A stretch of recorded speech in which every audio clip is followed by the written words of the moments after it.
Donc, Pierrick Taluy, je suis hydrogéologue. C'est un métier, pour simplifier, qui consiste à exploiter le sous-sol. On exploite en général les gisements, quels qu'ils soient, jusqu'à ce qu'il n'y ait plus rien à gratter, ou que ce soit économiquement inexploitable.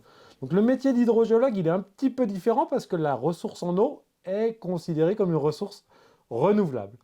Souvent, les gens imaginent que l'eau vient du Mont Blanc ou l'eau vient du Massif central. L'eau, c'est l'eau de pluie qui est tombée localement sur le bassin versant, qui s'est infiltrée vers le sous-sol, et donc ça forme une nappe. On a des temps de stockage qui sont pas très longs, et nos nappes d'eau qui se maintiennent parce qu'on a des précipitations qui sont régulières.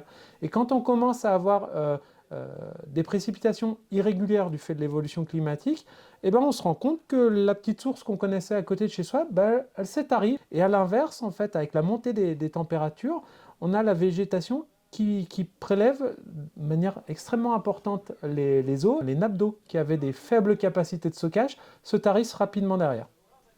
On va manquer d'eau si on maintient les usages et besoins et consommations à leur niveau actuel. En fait, on est en train de faire une stratégie de la maladaptation. En fait, on est plutôt en train d'essayer d'aller exploiter toutes les ressources qu'il y a à exploiter avant d'essayer de s'adapter. Il y a certains usages qu'on ne pourra décemment pas maintenir. Mais pour l'instant, la prise de conscience n'est pas à ce stade-là. À titre individuel, j'ai mis un réducteur de pression. Sans rien changer à mes habitudes, je gagne 15% sur ma conso perso. Est-ce qu'on peut décemment dire à un arboriculteur de ne pas arroser ses arbres fruitiers parce qu'on est en arrêté sécheresse, alors que c'est son outil de travail et qu'il va lui falloir 4 années derrière pour redémarrer sa production? Ça, c'est inacceptable. Quand on se baigne dans une piscine. C'est un milieu archi-artificiel. Est-ce que ça vaut bien le coup de maintenir des piscines? Collectivement, ce qu'on peut faire, c'est réfléchir aux usages de l'eau qui ne sont pas nécessaires. Tous ces usages-là, commencer par les supprimer, les arbitrer. Les principaux consommateurs, on a tout ce qui est lié à l'industrie. On a des consommations liées aux exploitations agricoles. En fait, il y a 2 ou 3 générations avant, on n'avait pas l'eau courante. À ce moment-là, cette culture du manque d'eau existait déjà. C'est le développement des réseaux d'eau collectifs qui a apporté un gain de confort absolument phénoménal chez les ménages. C'est aussi ça qui a fait qu'a été perdue cette notion de caractère précieux de la ressource. Les projections météo sont extrêmement fiables et justes. On est sur la trajectoire du pire réchauffement modélisé jusqu'à maintenant. Donc on peut se préparer pour la trajectoire du pire. Jusqu'en 2050, c'est sûr, on y va à toute vitesse.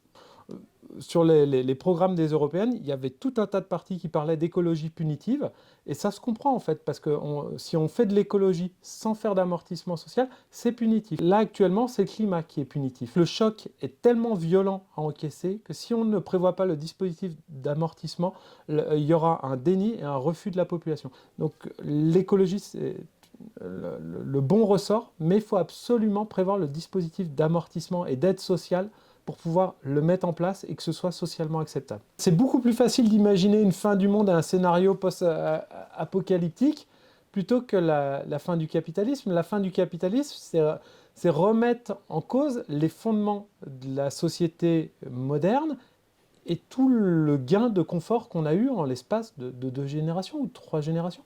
Quand on va sortir de l'événement exceptionnel, c'est-à-dire qu'au lieu que ce soit une crue centenale et qu'on est inondé partout, qu'on sera inondé pareil, mais que ce sera tous les 5 ans ou tous les 10 ans, là, à ce moment-là, il y aura une prise de conscience, j'ose espérer, et une volonté de s'adapter.